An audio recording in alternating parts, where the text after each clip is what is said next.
चुपी चुपी गोरी काने कही जाए मो बुरी चुपी चुपी गोरी काने कही जाए मो बुरी साथी देव प्रीति फूलर डोरी साथी देव प्रीति फूलर डोरी चुपी चुपी गोरी काने कही जाए मो गोरी चुपी चुपी गोरी काने कही जाए मो गोरी। लेखा भल नहले गीतर स्वर भल हुएनि आउ आजिकाली लेखा को एते प्राधान्यता कहीं दौना मुझे किसी बुझीपारुनी लेखार शैली रुचिशील हवा दरकार जहाँकि समाज रे प्रभाव पकेब समाज रे आजिकाली सब खराब खराब गीत लेखा करी जो गाउचंती सेटा केदूर समाज संतुष्ट होकर अच्छी मोर तो मु तो से साथी एकमत नुह मैं आज पर्यटन कौन प्रकार प्रश्रय देनी मो पाखे।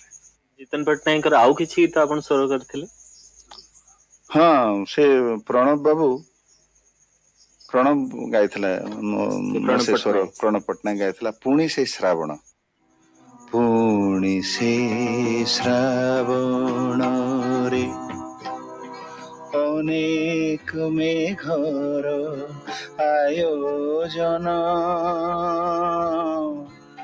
भारी एका लागे मोते तुम साथे टिके देखा प्रयोजन पुणी से श्रावण रे। जितेन पट्टनायक पर आउ किए गीतकार आसले? ओहो आई एम सॉरी नहीं शिवब्रत दास तांको आगुरु थे तांको आगुरु हमें ताल तांको छाडी जाई तांको छाडी जाईछु। शिवब्रत दास मोर सहपाठी थिले हम एका संग बस पढुथलु से मो फिल्म रे अभिमान फिल्म रे लिखथिला को गीत भसा मेघ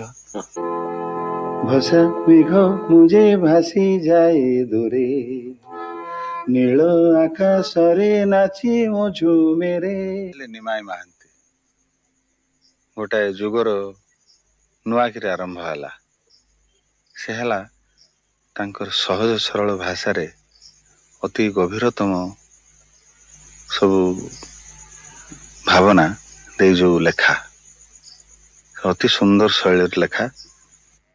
चंद्रमा आगो चंद्रमा तुम्हें मेघ तले लुचि जाओ ना लुचि जाओ लुचि जाओ।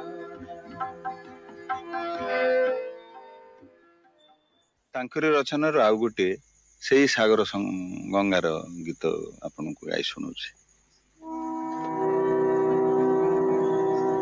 सहरर बती सबुली भी गला परे तुमको लेखुछि चिठी जन आलोरे जन आलोरे सहरर बती सबुली भी गला परे। आगर ओडिया आधुनिक गीत आउ एबेर ओडिया आधुनिक गीत भितरे कोन फरक आपण देखुछंती? किसी लेखा बड़ नीच स्तर बोली कहले भूल हो मोर बड़ तल स्तर को चल जाउछि जोटा कि हमर समाज को बा साहित्य को बा एका संगे माँ बापा झियो बसी से गीत शुणा मध्य बड़ मुस्किल हो गलानी एमतिका धरणर जिनस आमर ओडिया रु मु तो आशा केबे आशा आम बेले भी आशा कर नथिली ए दी प्रकार हिच सहज सरल सुंदर गीत मध्य हिच आ ए भलिया गीत भी हिच।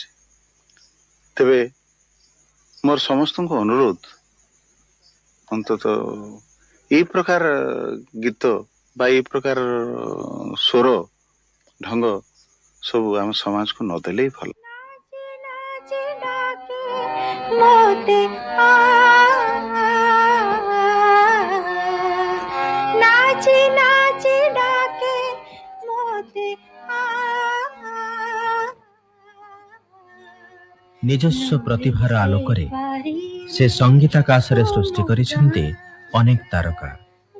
ସଙ୍ଗୀତର ତରଙ୍ଗ କେବେ କୂଳ ଲଙ୍ଘନ କରେ ନା। ମହାକାଳର ଅନନ୍ତ ବ୍ୟାପ୍ତିରେ ନିରବଚ୍ଛିନ୍ନ ଭାବେ ଗୁଞ୍ଜରିତ ହେଉଥାଏ ତାର ମୃଦୁ ଗମ୍ଭୀର ପ୍ରତିଧ୍ୱନି।